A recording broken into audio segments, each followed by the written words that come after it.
Assalamualaikum warahmatullahi wabarakatuh.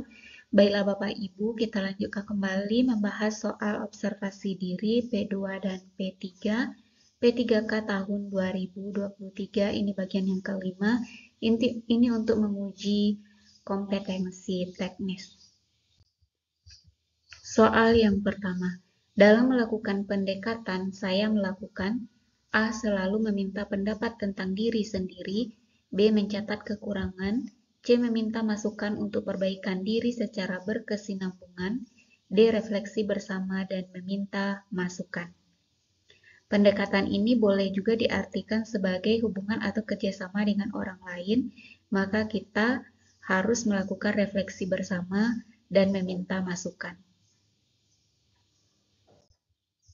Soal kedua, dalam melakukan pendekatan, saya menunjukkan perilaku A. Sering melakukan refleksi, B. Sering berkomunikasi, C. Sering mencatat, D. Sering meminta masukan.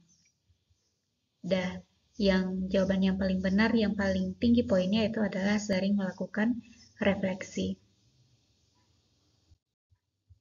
Soal ketiga, Anda adalah seorang guru yang sedang mengajar di sebuah sekolah. Ketika sedang memberikan pelajaran, salah satu peserta didik sebut dengan handphonenya dan sesekali menginterupsi Anda ketika menjelaskan di kelas dengan ucapan yang menantang dan terkesan tidak sopan.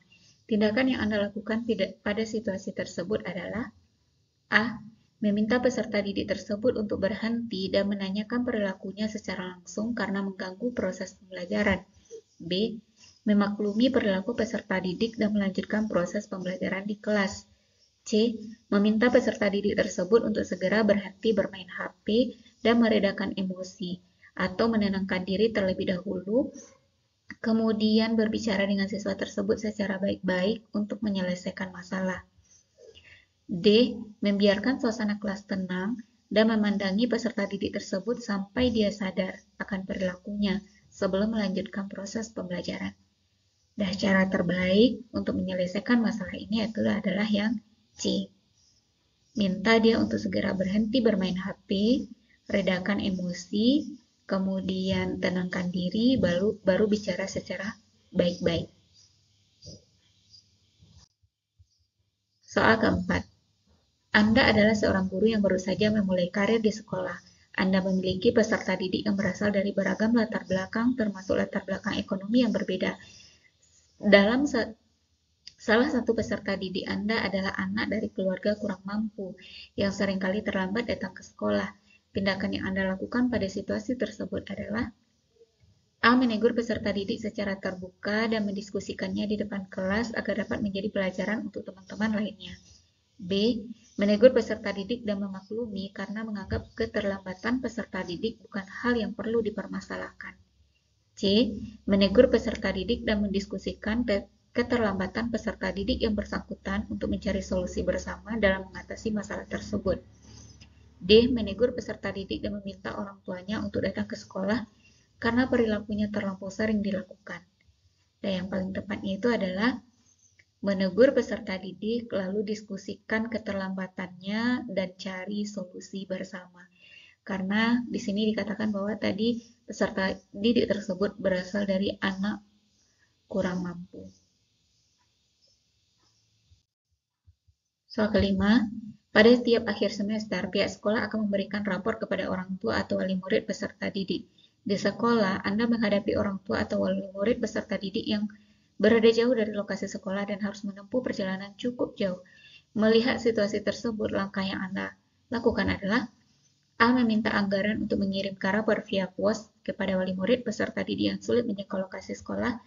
B. Mengusulkan kepada pihak sekolah menggunakan rapor dengan perangkat lunak agar dapat diakses dari jarak jauh. C. Meminta orang tua atau wali murid peserta didik untuk tetap hadir pada waktu yang telah ditentukan oleh sekolah. D. Memberikan rapor kepada peserta didik secara langsung tanpa persetujuan orang tua atau wali peserta didik. Dan jadi bijaknya di sini usulkan kepada pihak sekolah untuk menggunakan rapor elektronik atau rapor dengan menggunakan perangkat lunak sehingga bisa diakses dimanapun dari jarak jauh. Soal ke-6, Kampanye politik sudah mulai terlihat menjelang pemilu nasional. Beberapa guru senior terlihat membelah masing-masing jagoannya dari berbagai partai. Hal ini terkadang berujung pada pertengkaran emosi antar guru. Hal yang sebaiknya Anda lakukan sebagai guru muda dalam menghadapi hal tersebut adalah A. Menjaga stabilitas emosi, tetap menenangkan diri, dan tidak larut dalam sentimen negatif yang ditimbulkan. B. Mencoba mengendalikan suasana dengan meminta guru yang berdebat untuk duduk dan berdiskusi. C. Memediasi dan memperbaiki hubungan pihak yang terlibat. Dan secara implisit tetap mendukung kubu yang sesuai. D. Tidak memihak salah satu guru setelah ada instruksi dari pimpinan sekolah meskipun ada kubu yang dibela. Dan jawaban yang tepat itu adalah A. Jaga stabilitas emosi, tetap tenangkan diri, dan tidak larut dalam sentimen negatif yang ditimbulkan. Soal ketujuh, sekolah Anda mulai menerapkan kurikulum merdeka yang mana pembelajaran yang dilakukan dengan memanfaatkan teknologi. Namun, banyak peserta didik yang masih belum bisa beradaptasi dengan kebiasaan baru. Hal yang sebaiknya Anda lakukan saat mengajar di dalam kelas adalah A. Memadukan pembelajaran antara kurikulum lama dengan yang baru. B. Melakukan pembelajaran sesuai dengan penerapan kurikulum yang baru yang digunakan. C. Mengikuti cara guru lain dalam pembelajaran di kelas. D. Melakukan pembelajaran sesuai dengan analisis kebutuhan peserta didik. Dan yang paling tepat itu adalah kita melakukan pembelajaran sesuai dengan analisis kebutuhan peserta didik, apalagi di kurikulum sekarang yaitu kurikulum merdeka.